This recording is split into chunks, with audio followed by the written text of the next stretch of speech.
Il y a de temps en temps des événements étranges, inexpliqués, mystérieux, surnaturels. Par exemple, au cabinet lors du premier rendez-vous, 80% des futurs créateurs d'entreprise ont la conviction de vouloir se lancer sous le statut d'une société par action simplifiée. Cependant, comme le disait souvent Mulder, la vérité est ailleurs. C'est pour cela qu'après 2 heures d'échange, beaucoup repartent en constituant une société à responsabilité limitée. Pourquoi? On en parle juste après l'intro.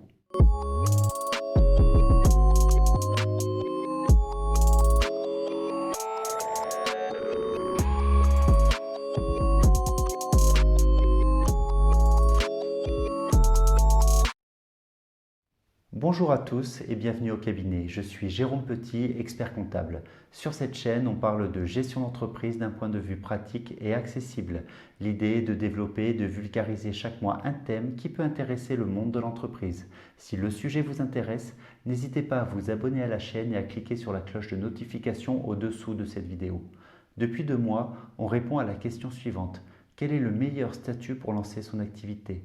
La première vidéo avait permis de faire le point sur le régime du micro-entrepreneur et la seconde, le mois dernier, avait mis en avant 5 situations où il était préférable de se lancer sous le régime réel de l'entreprise individuelle.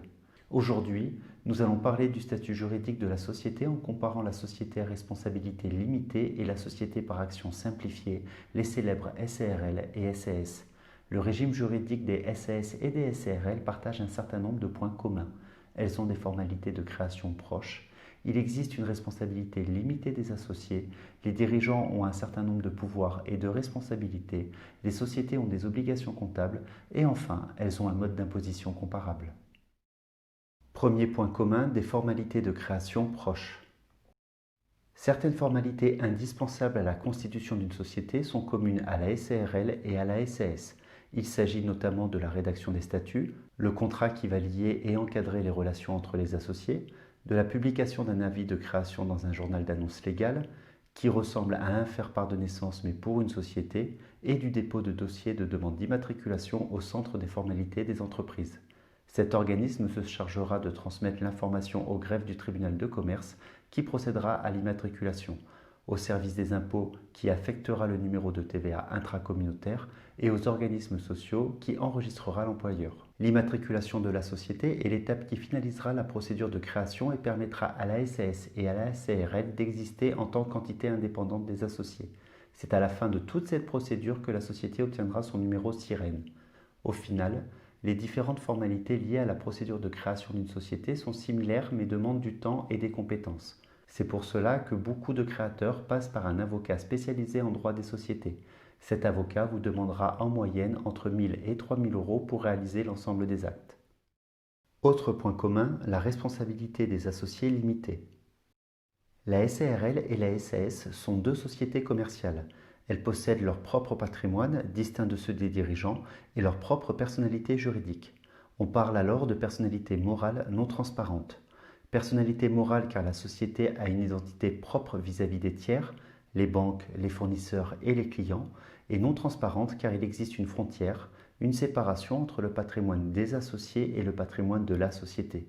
C'est l'une des raisons principales pour laquelle les créateurs d'entreprises souhaitent créer une société plutôt qu'une entreprise individuelle, limiter sa responsabilité.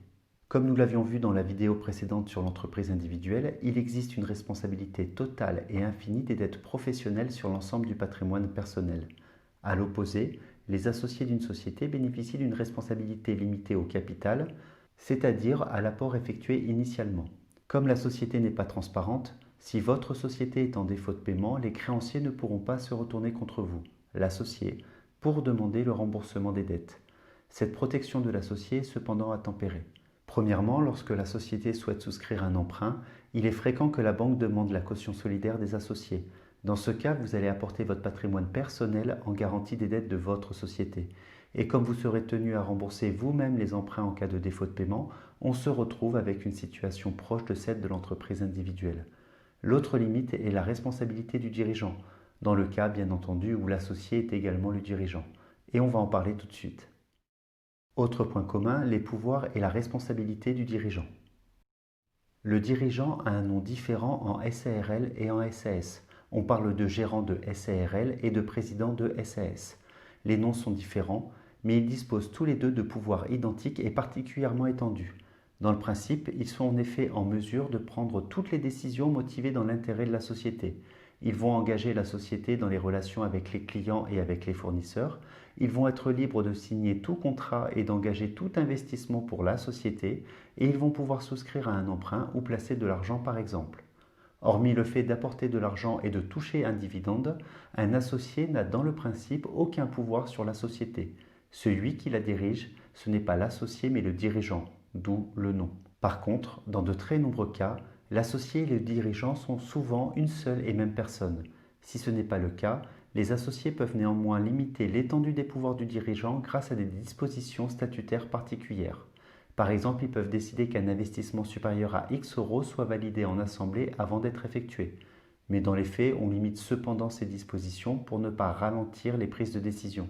Il ne faut pas l'oublier, gérer une entreprise, c'est souvent prendre des décisions rapides. Surtout, la responsabilité personnelle du dirigeant limite la prise de décision sans lien avec l'intérêt de la société. Car en contrepartie des pouvoirs étendus, le gérant de SARL et le président de SAS ont une responsabilité qui repose sur 3 volets. Une responsabilité civile, notamment pour la faute de gestion dans les actes effectués par le dirigeant au nom de la société. Une responsabilité pénale, comme des abus de biens sociaux. Une responsabilité fiscale, comme une manœuvre frauduleuse rendant le recouvrement de la TVA impossible. La présentation et la validation des comptes annuels lors de l'Assemblée est l'un des principaux indices d'une bonne ou d'une mauvaise gestion de la société par le dirigeant. Autre point commun, les obligations comptables. En tant que société commerciale, les sociétés ont l'obligation d'établir des comptes annuels chaque année, de les faire valider par les associés en assemblée et de les déposer au greffe du tribunal de commerce. Dans certains cas que je ne développerai pas ici, elles ont également l'obligation de nommer un commissaire aux comptes. Pour simplifier, son rôle est de contrôler les comptes de la société pour le compte des associés et des tiers afin de certifier que les comptes annuels renvoient une image fidèle et sincère de la situation financière de la société, en langage familier que les comptes ne semblent pas maquiller. En matière de frais, un dépôt des comptes vous coûtera annuellement entre 500 et 1500 euros si vous faites appel à un avocat. Le surcoût pour la tenue de la comptabilité d'une société sera compris entre 1000 et 2000 euros en comparaison à une entreprise individuelle. Et pour le commissaire aux comptes, même s'il y a peu de chances que vous ayez l'obligation d'en nommer un, son coût est souvent supérieur à 3000 euros. Dernier point commun, le mode d'imposition. La SARL et la SAS sont soumis par défaut à l'impôt sur les sociétés, communément appelé l'IS. Comme pour l'entreprise individuelle, le bénéfice est déterminé en faisant la différence entre les produits et les charges de l'entreprise. Mais à la différence de l'entreprise individuelle, on déduit également du bénéfice la rémunération du dirigeant, qu'il soit gérant de SARL ou président de SAS. Le bénéfice est donc plus faible qu'en entreprise individuelle et est imposé à un taux qui varie entre 15 et 28%. Pour la part du bénéfice inférieure à 38 120 euros, le taux est fixé à 15% et au-dessus, le taux est de 28%. Donc si la société réalise par exemple un bénéfice de 50 000 euros, il sera calculé à 15% jusqu'à 38 120 euros et à 28% pour la part qui dépasse cette somme. Le résultat après IS de 40 956 euros pourra soit être distribué sous forme de dividende, soit laissé en réserve dans l'entreprise. Voici les principaux points communs entre la SARL et la SAS. Mais pour choisir les statuts juridiques de son entreprise, il est important de prendre en compte les éléments qui diffèrent entre les deux types de sociétés. Il s'agit principalement du nombre d'associés, des modalités de rédaction des statuts, de la libération du capital, du régime social du dirigeant et de l'imposition des dividendes. Première différence, le nombre d'associés. La liberté contractuelle propre à la SAS ouvre la possibilité de constituer une société quel que soit le nombre d'associés. Le nombre minimum est de 1, on parle alors de SAS unipersonnel ou de SASU, et il n'y a pas de nombre maximum contrairement à la plupart des autres sociétés commerciales. Comme dans la SAS, aucun nombre minimum d'associés n'est requis pour constituer une SARL. Un associé unique est donc en mesure de constituer une société, on parle alors d'entreprise unipersonnelle à responsabilité limitée ou EURL. Le nombre maximal d'associés est fixé à 100, ce qui laisse tout de même une certaine marge de manœuvre.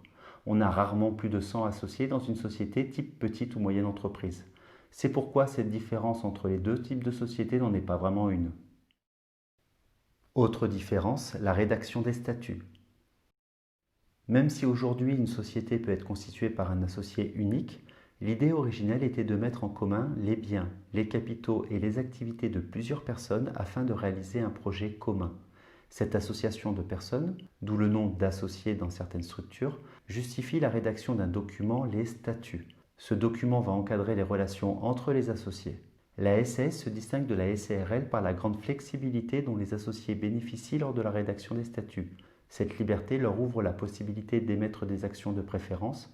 Un associé aura par exemple un droit de vote multiple ou d'être prioritaire sur la distribution des dividendes. Les associés peuvent également prévoir des règles de majorité spécifiques en fonction des décisions à voter, ou inclure dans les statuts des clauses pour faciliter la sortie d'un associé, par exemple en rédigeant une formule de valorisation des titres. La rédaction des statuts d'une SARL est beaucoup plus encadrée. En fait, la loi exclut l'insertion de nombreuses clauses admises dans les statuts d'une SAS. Cette liberté dans la SAS est plus ou moins avantageuse en fonction des objectifs que vous poursuivez. Mais dans tous les cas, du fait de l'importance considérable des statuts dans le fonctionnement d'une SAS, il est important de les rédiger avec soin et donc, dans la plupart des cas, de faire appel à un avocat. Au final, sur ce point, vous devez plutôt choisir le statut d'une SAS si vous souhaitez attirer des investisseurs qui n'auront qu'un rôle de financeur. Le fait de bénéficier par exemple d'actions de préférence ou de règles de majorité spécifiques peuvent les intéresser. Mais lorsqu'aucune règle particulière n'est nécessaire, la SARL peut aisément convenir, et c'est le cas dans de très nombreux projets. Autre différence, la libération du capital social.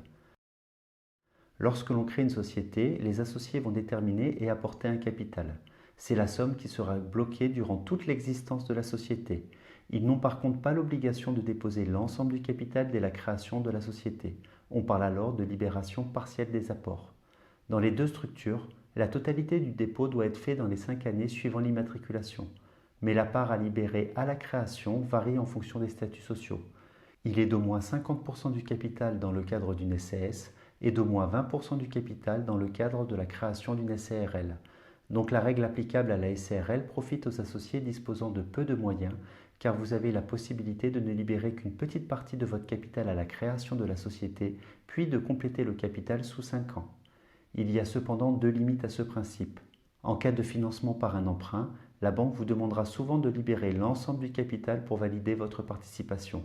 Et surtout, la société ne peut pas bénéficier du taux réduit d'IS à 15% si le capital social n'est pas entièrement libéré. C'est la raison pour laquelle, dans les faits, le capital d'une société, SARL ou SAS, correspond souvent au montant de l'apport souhaité au démarrage et qu'il n'est libéré qu'en une seule fois. Autre différence, le régime social du dirigeant. Dans une SAS, un président a un statut social dit assimilé salarié. Il a tous les mois un bulletin de paye et bénéficie de la même protection sociale que les salariés de la société. Seule différence, il ne cotise pas à l'assurance chômage. Le président a le statut de cadre et cotise donc également à la caisse de retraite des cadres, la GIRC. Tout confondu, les charges sociales payées par l'entreprise représentent en moyenne 80% du salaire net perçu par le président. Particularité du président, il peut ne percevoir aucune rémunération. Dans ce cas, l'entreprise ne payera aucune cotisation et le président n'aura aucune couverture sociale. Au sein de la SARL, les associés vont nommer un ou plusieurs gérants. Le régime social va dépendre du nombre de parts que détient la gérance dans la société. Si le ou les gérants associés détiennent conjointement plus de 50% des parts sociales de la SARL, ils seront considérés comme majoritaires.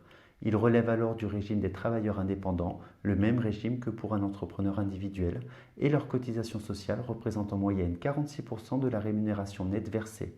Ils n'ont dans ce cas aucun bulletin de salaire.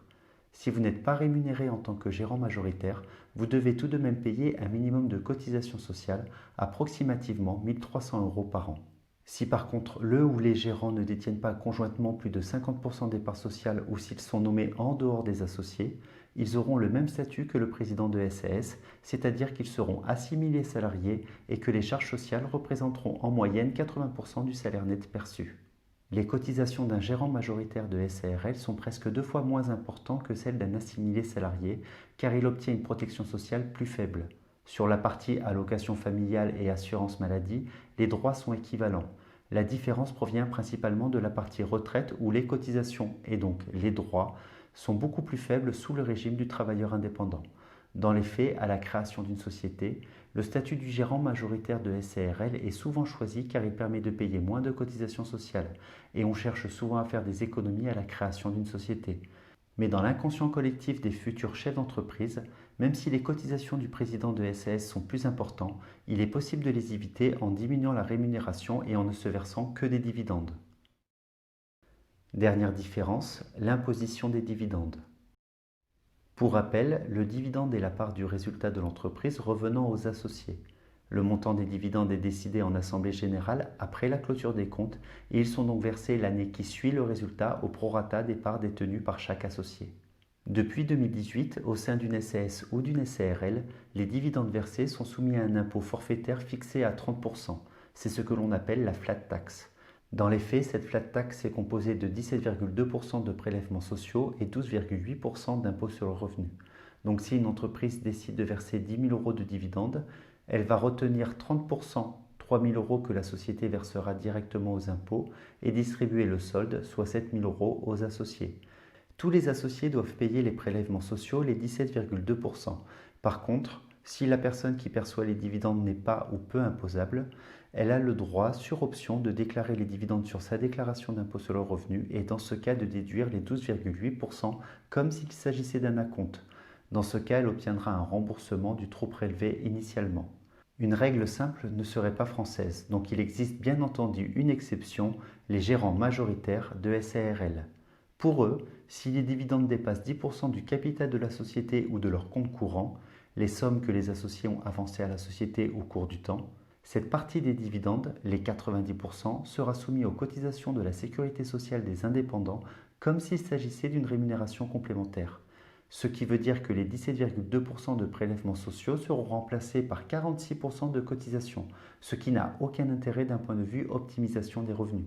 En faisant cette comparaison sur le taux de cotisation sociale, 17,2% pour des dividendes contre 46% pour un revenu en SARL et 80% en SAS, beaucoup de personnes pensent qu'il est préférable de constituer une SAS, de ne pas se rémunérer et de se verser des dividendes. Mais se verser des dividendes est rarement rentable. Si vous ne vous versez pas de salaire, vous augmenterez fortement le résultat de votre entreprise et donc vous payerez énormément d'impôts sur les sociétés. De plus, si vous ne vous versez que des dividendes, vous n'aurez aucune cotisation sociale et donc également aucun droit, principalement pour votre couverture maladie et votre retraite. Après simulation, la SAS est rarement la structure adéquate sur le plan fiscal et social lorsque l'on souhaite constituer une société. C'est pour cela que beaucoup de clients choisissent après réflexion le statut du gérant majoritaire de SARL. Le mois prochain, à travers un cas pratique, je vous expliquerai comment j'aide mon client à choisir son statut entre micro-entrepreneur, entrepreneur individuel sous le régime réel d'imposition, gérant de SARL et président de SAS. Pour ne pas rater cette vidéo, pensez à vous abonner à la chaîne et à cocher la cloche de notification. Si cette vidéo vous a plu, n'hésitez pas à mettre un pouce bleu et si vous avez des questions, n'hésitez pas à les mettre en commentaire. En attendant, entreprenez bien.